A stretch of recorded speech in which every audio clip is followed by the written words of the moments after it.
Hey guys, alright, today we are watching a new channel today, at least, well, new to me.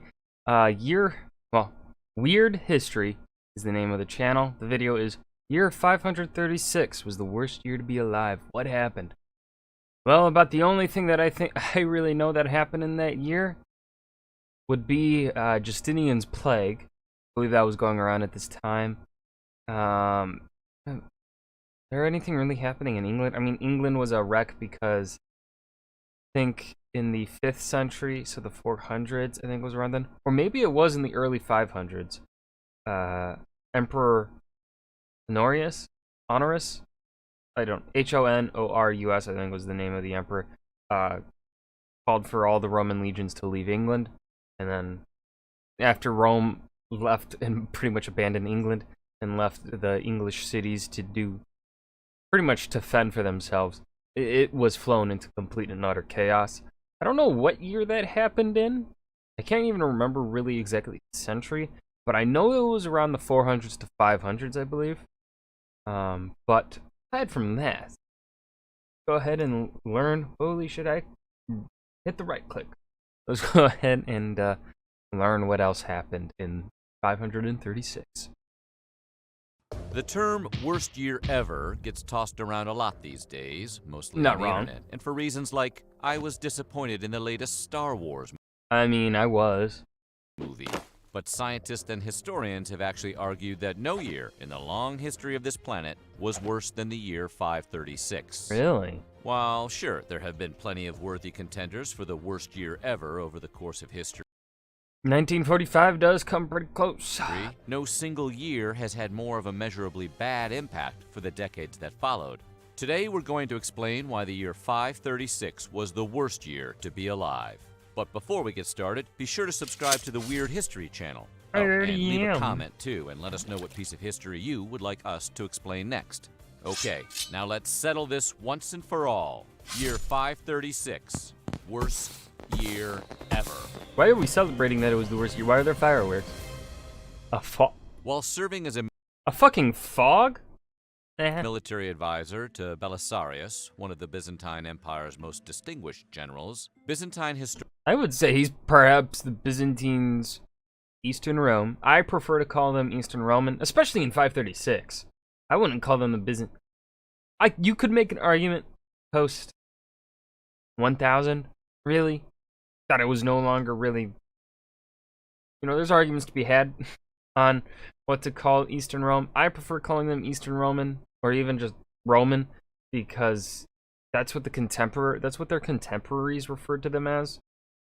Up until their fall, they were, from my understanding, referred to as Romans. Like when the Ottomans were conquering Constantinople in 1453, they referred to the people holding that city.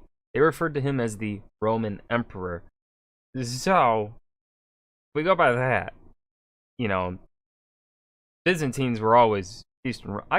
It's a nitpicking, but also I would say especially in 536, because Justinian was, I believe, actively trying to reform Rome and take back the Italian peninsula. I think that was Justinian. One of them was doing that.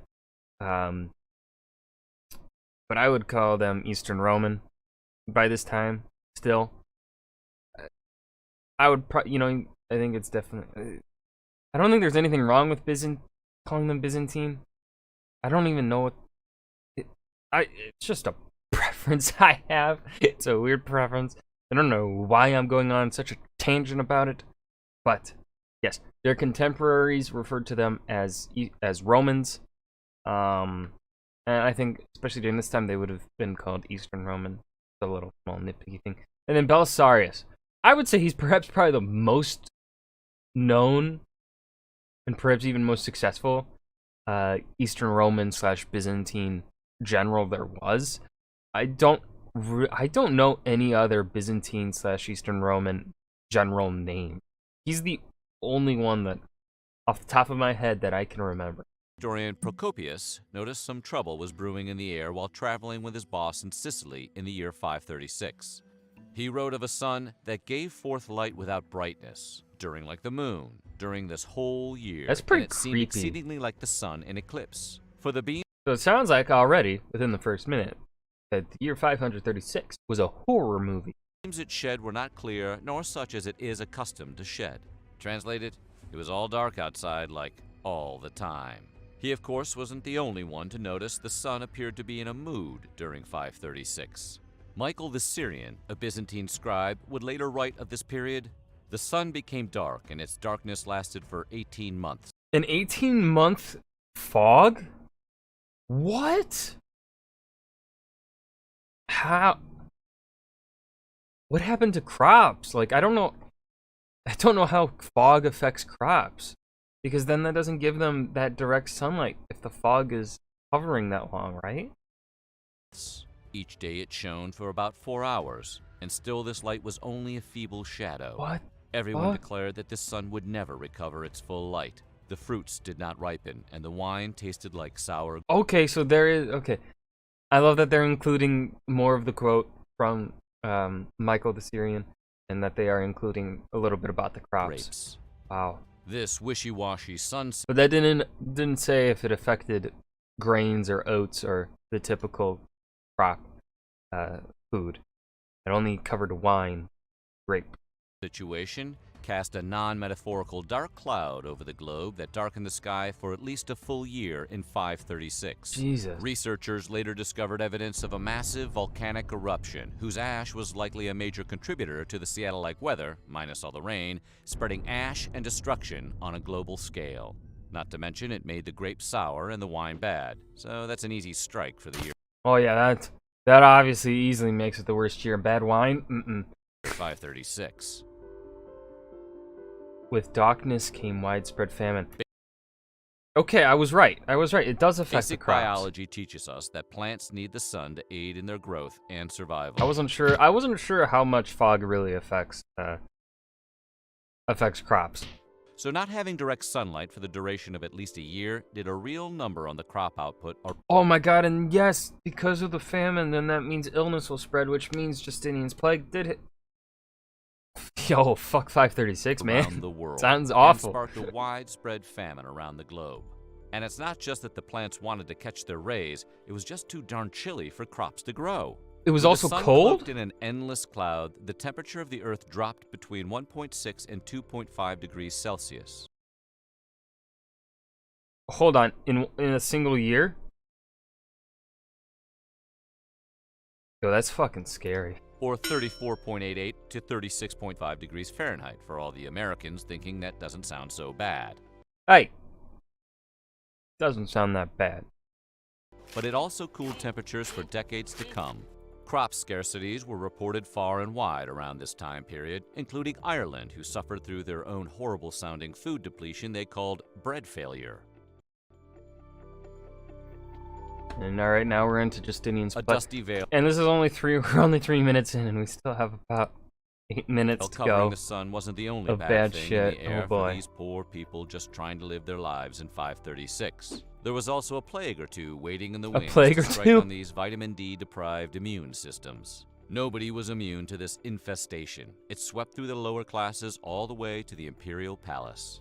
Symptoms, as it was lovingly described, began with a sore that formed on the palm of the hand Ugh. and progressed until the afflicted one could not take a step. The legs swelled, then the buboes burst, and pus came out. Obviously, if this same plague were to infect the world today, there would probably be a TV show called Dr. Bubos, Pus Buster, and with it, a new contender for the worst year to be alive. With the plague beginning to...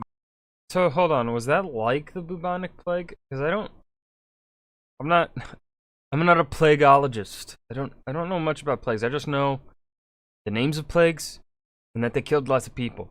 Pretty much all I know about plagues. So someone tell, is Justinian's plague the same as like the bubonic plague? I feel like I heard once in the past that they same strain or like same kind of similar things, like the pus bubbles or whatever on the skin. That's a lot like I think what happened during the bubonic plague. Like they would be covered in spots. They'd die quickly. To make the rounds in Constantinople, the city began to stink. What with the piles of dead, sick bodies just sort of being tossed around into the sea only to resurface later. There wasn't a lot of burial planning going around back then. Bring It was more of a wing-it vibe around the Justinian plague. Emperor Justinian ordered the bodies to be removed from the city. I'm not dead. There. He says he's not dead. Yes, he is. I'm not. But all that did was expose more people to the disease, as healthy people were responsible for moving deceased sickly bodies out of the cities. Yeah. Things weren't all bad for Emperor Justinian, though, as the plague that took all of these lives and made the city a smelly nightmare would later be named the Plague of Justinian, so that was probably nice for him. Less so for the estimated 50 million people that died from it, however. Ooh. Summer snow. Around 5 What? Summer snow? In China? 36, How far the south climate did in it get? China started its journey into madness, doing perfectly normal things like raining dust you could scoop into your hands. Not only should it not rain dust, it certainly shouldn't be measurable by the scoopful. The Nan-Shi, a 6th century chronicle, reported a yellow ash-like substance falling from the sky. Okay, so it wasn't snow? They named their freak weather Hui, or dust, and said it was yellow in color. Whether this was volcanic ash or just some random, unexplained climate reaction is not known. I feel like it had to have been volcanic. It's ash. However, this was just the beginning of China's climate disruption. The chronicles of the southern dynasties reported on a rare summer-winter weather event with frost in the midsummer and snow in August. Oh shit, so there was actually snow. Holy shit. Like a Southern California girl in Chicago in January, the crops were not here for this cold snap. Summer I'm from around Chicago. crops were destroyed, and the city of Xinzhou, along with others, were thrown into a deadly famine that lasted for 2 years and resulted Wow. in the deaths of around 70 to 80% of the population. So, 70 to 80%. Oh fuck. Alright, yes, I want to know more about the Researchers volcanic discovered evidence eruption. deep in the ice sheets of Iceland and Greenland that indicated a major volcanic event occurred around 536. Volcanic eruptions in Iceland in 540 and 547 thrust people into the literal Dark Ages, with ash lining the skies and blocking out the shiny hot sun thing in the sky that the people of the 6th century were starting to get used to having around. Based on a tropical volcanic ash later discovered, some scholars have suggested a volcano in El Salvador went blasting off around the year 535 or 536. Still others pointed to a volcanic eruption in North America as a contributor to the dark skies around the world. When combined with the 2 Icelandic volcano eruptions, it kicked off what was adorably called the Late Antique Little Ice Age. This cute little ice age I love that name. cooled off the planet for at least a decade and resulted Wow. in the death of crops and subsequently people. Both directly through starvation and indirectly, a malnourished population was more susceptible to diseases, Yep. of which there were plenty running around. Well, there's one thing that certainly couldn't claim it had a bad year: exploding volcanoes. Likely sealed the fate of the Roman Empire. By the time the 6th let's century rolled let's hear the around, the argument. Roman Empire had migrated east to Constantinople. And, Yes. under the guiding hand of Emperor Justinian, the Romans sought to get back to the glory days of the empire. Much like a high school graduate who still hangs around campus and wears their Letterman jacket. Oh god. I mean, it is pretty cool. Though some of Justinian's generals No. Even when I was in high school, I saw someone walking around with a Letterman jacket. I thought they were fucking lame. It just didn't look good.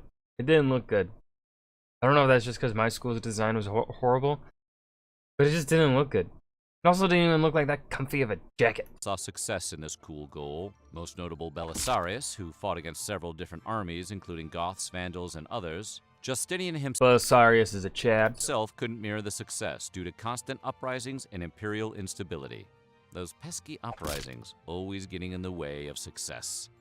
To add Yeah, famine and plague kind of leads also to uprisings. sickness to war defeats, the Byzantine Empire would never fully recover from the disease and famine sparked by the events of 536. The Byzantine Empire lost between 35 to 55% of their population Holy shit. in the year 541, once the bubonic plague moved in and did what the plague did best: kill depressingly high percentages of entire populations. Okay, so So Justinian's plague was the bubonic plague. Okay. Historians believe the plague could have been transported by plague-infested rats hitching a ride on military trains during this attempt to bring the Roman Empire back to its peak, which clearly backfired. Peruvian Moche civilization reportedly suffered as well. Ooh, how do we know about Peru? They didn't really write things down. I don't think they wrote The things. horribleness of 536 didn't discriminate.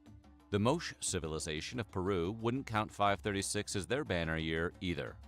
The Moche civilization, a once dominant force in the region, were known to be avid fishermen and developers of an advanced irrigation system that allowed a variety of crops to grow.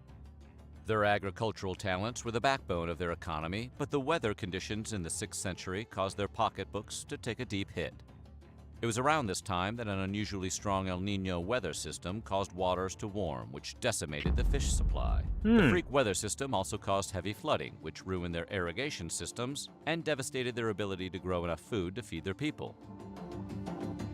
A group of scholars analyzed the evidence. People, probably tired of listening to Twitter users claim X and X was the worst year ever, a group of scholars set out to set the record straight once and for all. Harvard historian Michael McCormick and a group of scholars decided to science their way out of the age-old Gotta science this shit. question, what was the worst year to be alive? Initially, however, this was not the ultimate goal of McCormick and his group of 12 interdisciplinary scholars. The group came together to study metal usage, coinage, and changes to the 7th century monetary system. You know, that's kind of how theses. That's what happens to theses. For anyone that is also going through the college program, maybe you're going for your master's. Maybe I have some potential PhD candidates here. Or if you're like me and you're a history major, I've already written my thesis, my bachelor's thesis. Got an A on it, by the way. I don't mean to brag. I totally mean to fucking brag because goddamn, that was a stressful fucking thing to write. You will start with a question that that you're initially interested in. Sometimes it also can be a broad question. I started more broad, and then as I did my research, it got more honed in. That's typically what happens when you're like, especially for bachelor's thesis, because you're learning the process. You're learning how to like ask your own question, because really this American education system does not teach you to ask your own questions and then answer them with evidence that you find yourself. They give you questions and provide you with where to look, is typically what happens in the American education system. So it really wasn't until I took this thesis class, and really honestly kind of university level history courses, where I learned to answer my own question through research completely on my own. Like, of course, you'll be given a question and they'll tell you, okay, go find books or websites or whatever that tell you information, right? That's fine, but it still doesn't, it's still, like, the way you go about doing research for a thesis is completely different than what you do for, like, an essay. I don't know how better to explain that. But yeah. I think my thesis originally was a question like the changes in how Alfred, like it was originally, I was looking at how Alfred dealt with the Vikings in the beginning of his reign, and then post 878 how he changed his style to be more effective in dealing with the Vikings. It did not. That was not what my thesis turned into. My thesis turned into something else. It turned into, I'm trying to remember it without having to look it up because I'm lazy. It pretty much changed into me just like talking about, like, it got broader in some ways, but also more precise in other ways. It turned into actually kind of a discussion on foreign policy, really, and how. Okay, I remember. It turned into a thesis on. It wasn't one thing that Alfred did that saved his kingdom. It was a multitude of things, and I pointed to like systems that the Mercians and the Franks had used or whatever, but those weren't the only things that succeeded, right? Or in the case of the Mercians, they had the system in place that Alfred would take and use, but it didn't work for them because Alfred had to also use multiple other systems in order to protect the kingdom.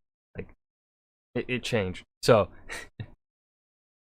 seeing a Harvard professor and 12 of his colleagues or whatever, they go from metal usage coinage changes to 7th century monetary systems, and the thesis changes into 536 was the worst fucking year in history.